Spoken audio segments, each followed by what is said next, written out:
Hey y'all, Kalari Gamer Chick, aka Tanisa Walker, aka the Gen X Cynics Witch on Twitter. I am just filming this brief introduction. I hopefully will have a full on hour-long look into the first historical background of the series I want to do, but I wanted to take the time to do this introduction so that you know what to look forward to in this series that I want to do on modern day witchcraft and our ties to the past. The reason why I wanted to do this is I get a lot of people who ask me questions about being a witch or even why I call myself a witch when my faith that I most closely identify with is more closer to indigenous shamanism.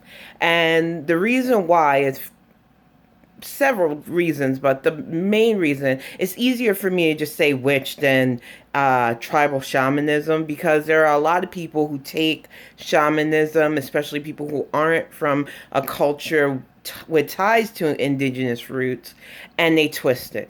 Case in point, what happened last month with the Capitol riots, you've seen this highly entitled kid from, I believe, Brooklyn that has really no indigenous ties, calling himself a shaman and saying things like, I have to have a specialized organic diet because of my faith. So there are just so many misconceptions when it comes to the spirituality of paganism. People don't realize that we are a blend of different cultures and beliefs. The only real key ties that I've seen with different bouts of paganism is the lack of organization, the push of individuality with your spiritual path. Even though there are sisterhoods, there are covens, there are groups that band together, a lot of our thing is learning your path individually, what works for you spiritually, and not pushing this cliquish mentality that a lot of organized religion seems to have. One of the things that I talk about with being pagan is feeling a part of a collective, but not feeling like that collective keeps people out. And I'm not saying that we're a perfect religion. There are always going to be offshoots, people that use our symbolism, people that use our beliefs as a way to twist things. It's like that for any belief system. Even the lack of belief in any spirituality can be twisted by bad people. The thing is, for me, being pagan felt freeing. Being pagan felt less of trying to lower or humble myself because I was female and a black female at that. I felt empowered by my vibes, not put off. I don't think that the way I conduct life is evil. And you'll see throughout history that there are cultures that revere people with a spiritual connection to nature versus those who vilify us and make us out to be evil. I wear several symbols, and I want to talk about that. I wear the Egyptian Ankh, which is a symbol of health, fertility, and life. I wear the five-pointed star, which is, I cannot wait to talk about the difference between paganism, the Christian religion, and the religion of devil worshiping, because a lot of people get that twisted. A lot of people will see this pentagram and assume that I worship the devil, which that's not what the 5 point star means to me and a lot of people who utilize the 5 point star. There are elements towards this symbol: earth, air, fire, water, spirit. I'm not going to go Captain Planet on y'all, but it is important for people to realize, and I didn't tell Greg that I was taping right now. He told me to warn him because he likes to text bomb me. Anyhow, back to it. I will get to him later. The thing is, with knowing what this symbol means, I hope to help people ask less foolish questions, but I don't want to stymie people from asking questions, because the key to me, to my faith and paganism in whole, is knowledge. That is the most important thing on figuring out whether this is a path for you spirituality. wise is knowing that we're constantly seeking knowledge from the elders who didn't have written works, who definitely didn't have digital help to research plants and weather patterns and how to help bring life on through midwife tactics. And the fact of the matter is, even though I call myself a witch, people need to understand that being a witch is not strictly female focus within paganism.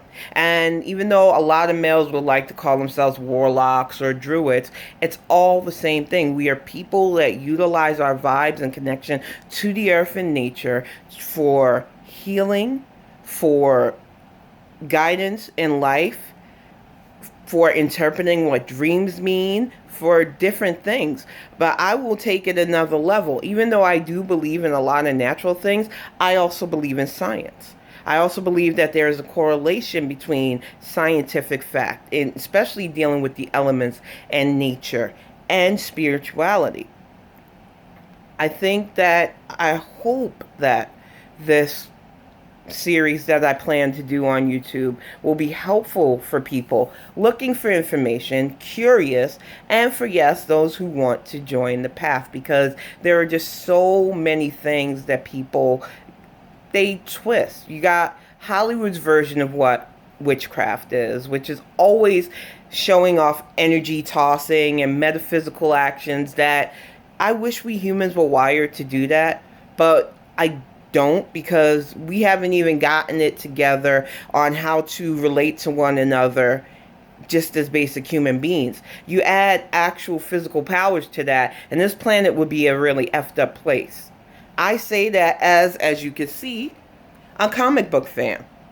You imagine being able to really wield fire and lightning and air and ice with the bigotry and hatred that our species seems to cling on to. That would be scary. No. What I believe in is will, intent, and being able to manifest physical things via the power of your inner focus.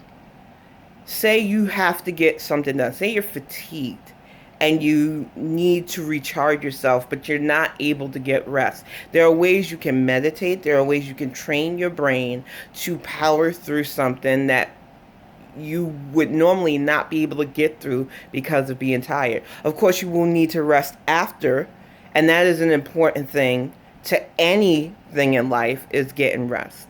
But there are ways you can train your brain as a witch that I have seen to power through things that normal people just wouldn't be able to do. There are things about walking this path that you will see, but you also have to be wary of those who claim things about this path that are not possible. There are always going to be those charlatans that claim they can see into the future. Now, I do not disprove or disbelieve that there are people that get dream visions and glimpses of things that might happen, but anybody who is really rooted in knowledge of metaphysical, supernatural, and this spirituality will tell you there is no control over that. And when you get a glimpse of anything that might potentially happen in a distant or even near future, it is only a glimpse and it is not set in stone. So be wary of anybody who tells you that they have a absolute gift, an absolute power, and they have control over it.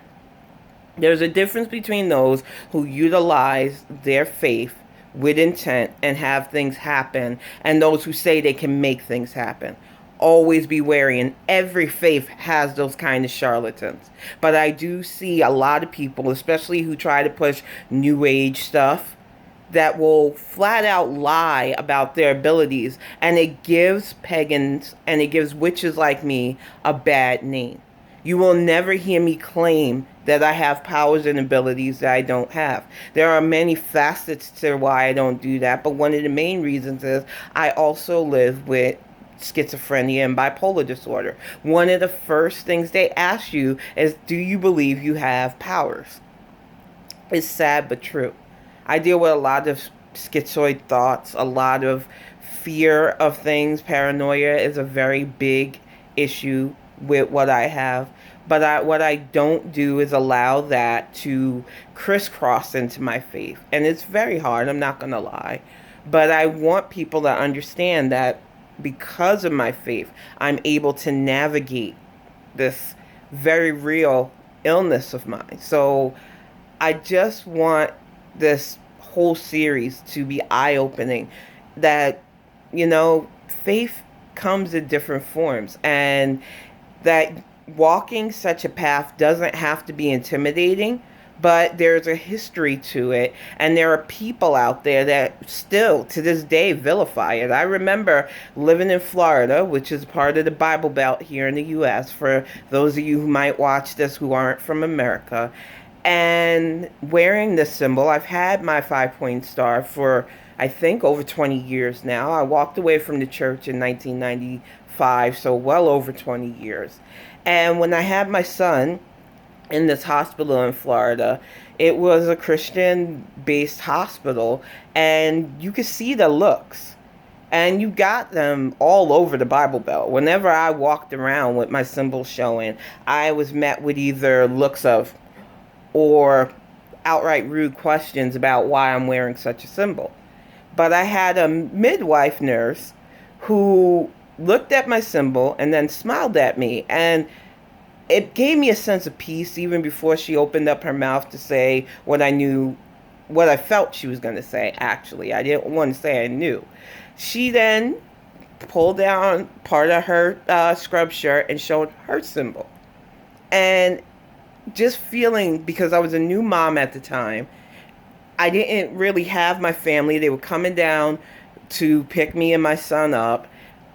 The sense of peace I got from that, because it was a fellow sister looking out for me in a very vulnerable time. I just had a baby. I was by myself. I was coming out of a very bad situation.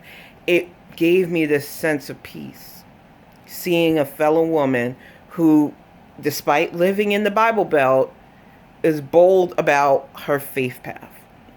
So I'm telling you, I'm excited to do this series just based on that alone, because there are just so many of us out there that, especially now with the pandemic, we don't congregate anyway. We are constantly just looking for knowledge, keeping ourselves healthy, keeping our families and friends healthy, and giving out advice when people ask us.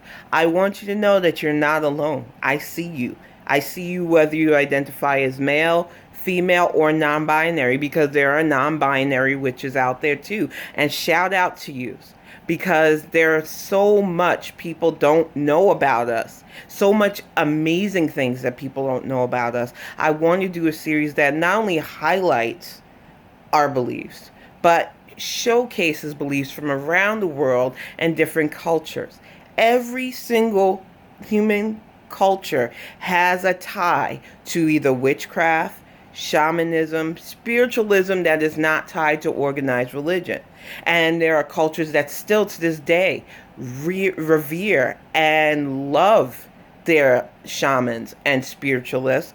And then there are also religions, groups, and organizations that try to stamp us out. And you will see how certain things have been twisted, including things like the threefold rule, which I've gone on a tangent on Twitter about. I do not like these weird rule sets. And things in Hollywood like American Horror Story's weird subset, there can only be one Highlander rule for witches. That even though it's fun to watch, I always look at it with a side eye, because why would anybody try to hold back another person's abilities? But that's how they play us against each other. That's how Hollywood sees women with any sorts of power. So you're going to see the way that entertainment in itself takes the roles of witchcraft and automatically either villainizes us or makes it seem that women with power are just dangerous and will attack each other. It's going to open your eyes, some of the things that I point out in this series. And it is not to knock Hollywood, because I'm just happy to have representation of witchcraft, period.